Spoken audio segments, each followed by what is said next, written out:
Today I'm going to talk about image vectorization. Nowadays, there are many diffusion and autoregressive models that show impressive results for generating raster images from text and other input domains. However, these methods are not intended for ultra high resolution image synthesis, which is usually more than 300 by 300 pixels. Raster image is a pixel matrix, so when you zoom in, the pixel grid becomes visible. Consequently, there are problems with scalability. Let's use geometric primitives, which are defined by geometric equations. Because of this, they can be rendered in any resolution. For example, a circle.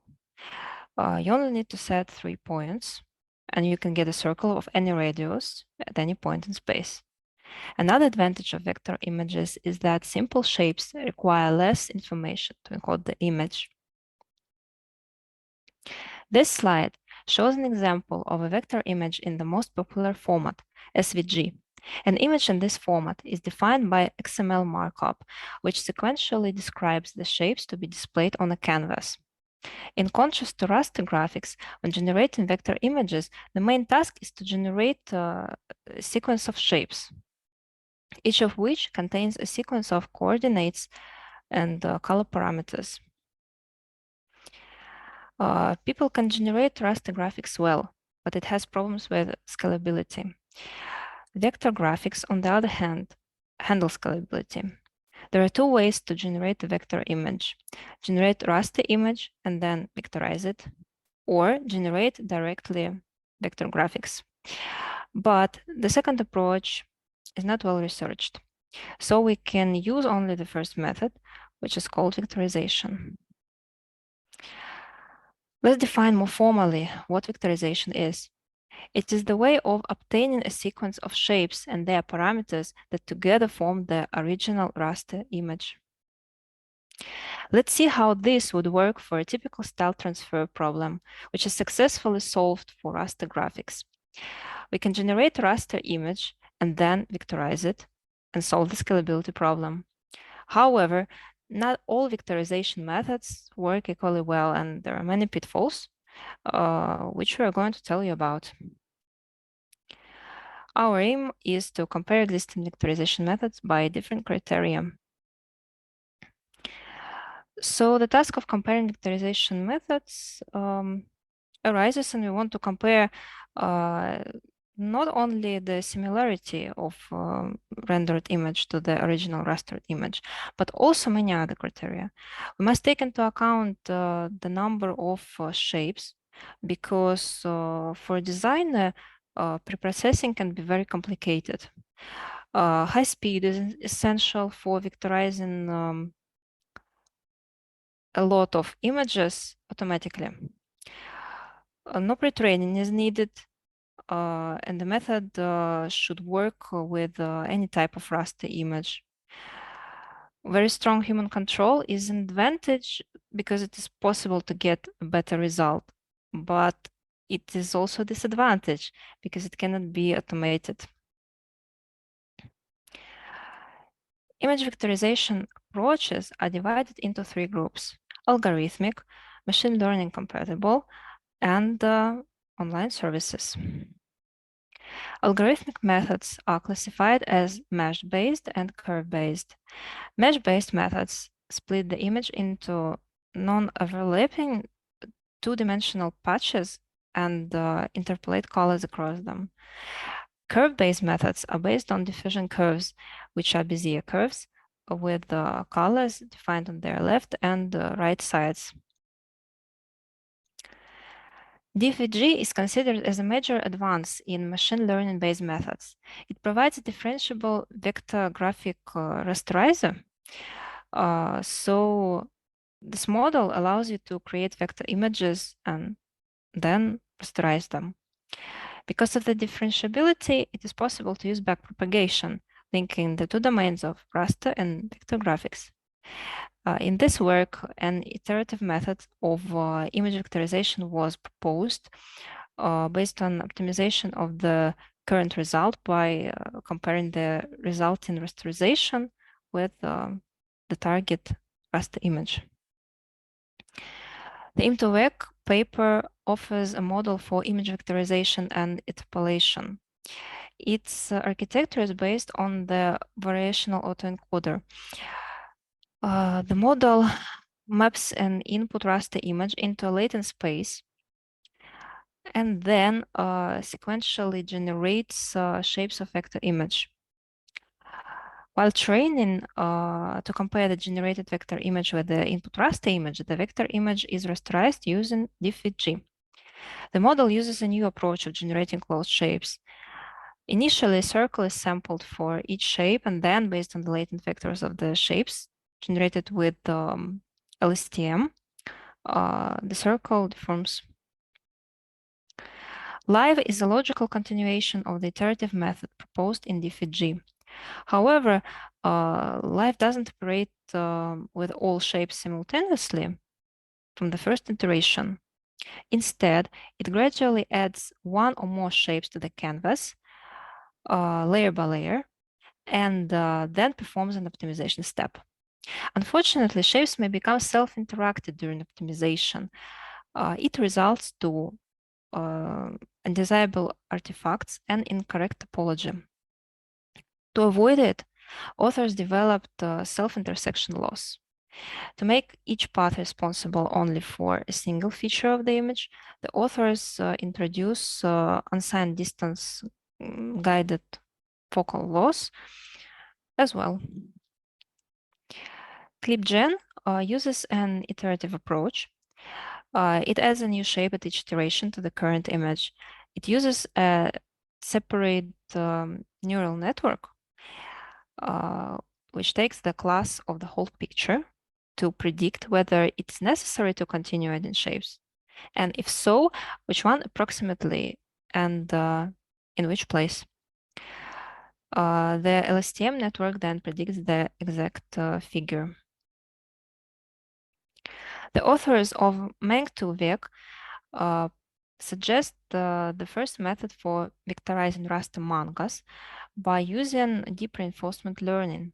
They developed an agent that's trained to generate the best possible sequence of stroke lines while being constrained to match the target manga.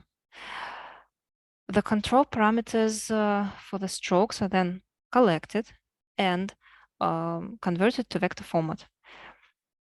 They also propose a reward to produce accurate strokes and a pruning method to avoid errors and redundant strokes. MENG2VEC works only with black and white manga and cannot be used with colored images. Deep vectorization of technical drawings converts a technical raster drawing, which is cleared of text, into a set of line segments and quadratic Bezier curves. They're specified by control points and width. They preprocess the input by eliminating its noise, modifying contrast, and adding missing pixels. Then they divide the image into patches and calculate the starting primitive parameters for each path. To do this, each path is encoded with a ResNet-based feature extractor and decoded as feature embeddings using a sequence of transform blocks. The approximated primitives improve the clean raster. They improve the image by aligning to a clean raster image. The improved prediction from all patches are then combined. You can also vectorize an image using various web services. Existing online methods can be free to use or proprietary. Usually, these services offer many different settings. Often, services provide the selection option of vector graphics output format, color palette, and the number of colors used. Some services allow choosing the quality of image detail, the type of shapes used, background removal, and many other actions and parameters. On the slide, you can see an example of using the vTracer service. Generally, services generate images quickly and visually of high quality, but they use too many shapes. And setting up the options takes a large amount of time for user. We decided to compare the considered methods with the following test. Let's take a vector image, rasterize it, and vectorize it with the considered method. After each transformation, the resulting vector image should be similar to the original vector image, not only visually, but also in the number of used shapes and segments.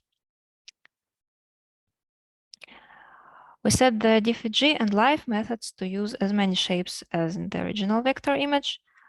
However, it can be seen that ML-compatible methods performed bad. Live works better than DFG because it is a logical extension of it, but it still doesn't work well enough.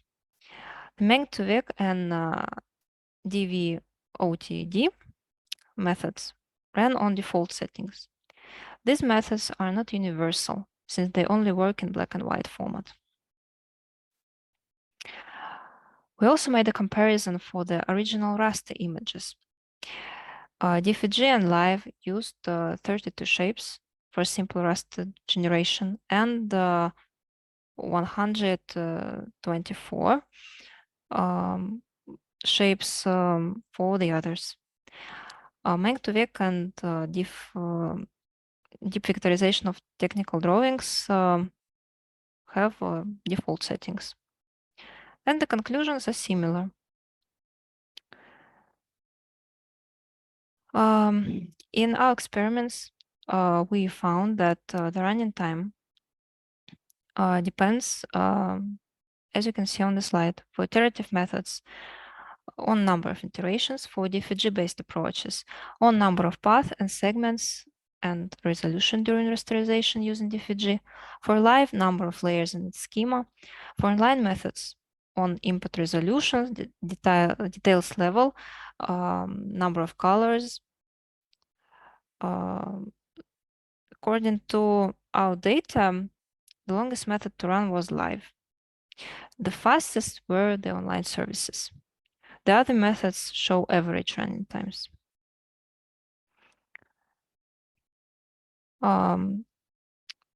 Also, here it is worth to mention that all methods require parameter tuning. So they all do not satisfy the criterion about automatization, lack of human control. vTracer also doesn't offer an opportunity to set the number of shapes directly. Im2Vec and ClipGen, they don't satisfy the versatility criterion since they need additional pre-training. And we found no implementation of algorithmic methods, so they are not included in the comparison except for the tracer, but we classified it as an online method.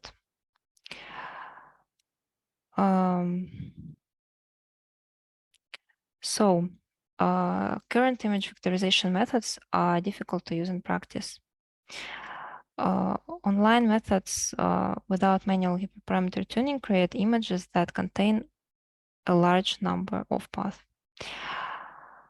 Machine learning compatible methods also require human control and adjustment of method iterations number, output vector image parameters, and etc.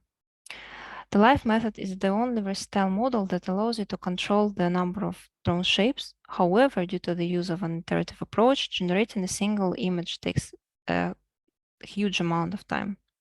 According to our measurement, DFG is the fastest among ML methods without much quality losses. However, a large number of paths are required for high quality results. At the same time, Live is able to get no worse quality using fewer shapes. However, the main problem with the Live method is its extra long running time. To sum up, vectorization methods are connected with a trade-off between image quality, path number, segment number, closed and not path R, number of iterations, and running time. If a quick result is needed, online services will do the best, but they require careful adjustment of input parameters and do not allow you to directly set the number of shapes used.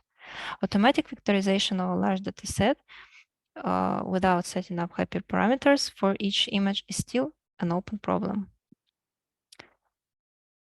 Thank you for your time. Do you have any questions? Thank you for the talk, and we have time for questions. So please, if you have any questions,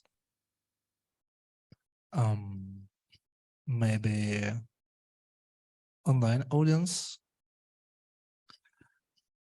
So okay, I would have some. So could you please tell me once we talk about vector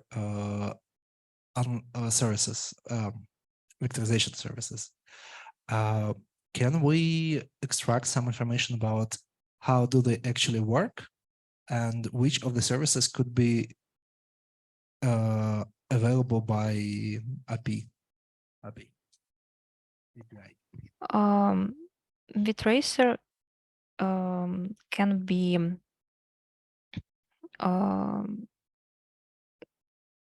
can be available not only by API, but you can go to GitHub and download it and launch it on your local computer or on a server. There are a lot of online vectorization services which produce poor results. And a great amount of them doesn't have an open source code. So the answer is no, it is not a common practice to provide an API. It is it is okay for online methods to be used via websites. Okay, so actually these methods couldn't be used in a pipeline once we want to, have a model which somehow utilizes the vectorization methods. But except for Vtracer, because it is open source.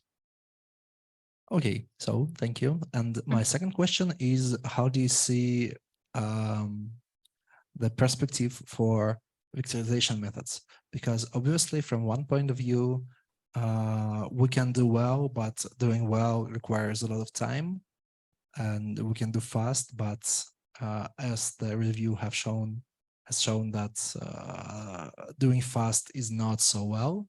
So how do you see if there is a trade-off, or there are ways how we can improve the speed, or there are ways how we can improve the quality?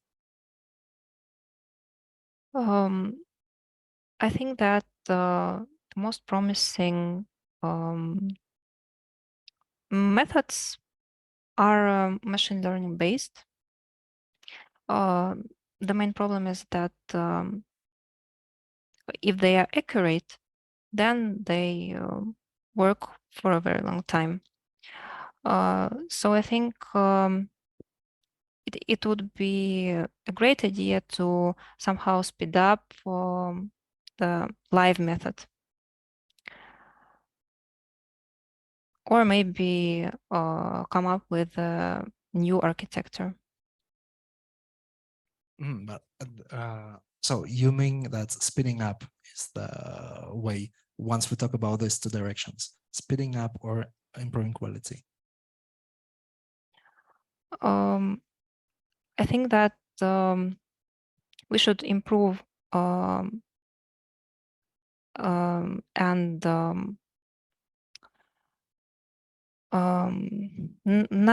we should improve not only the speed, but also the quality at the same time. And I think the new architecture could solve these problems. Okay, let's hope so. So thank you very much. And let's thank Maria for the talk. Thank you.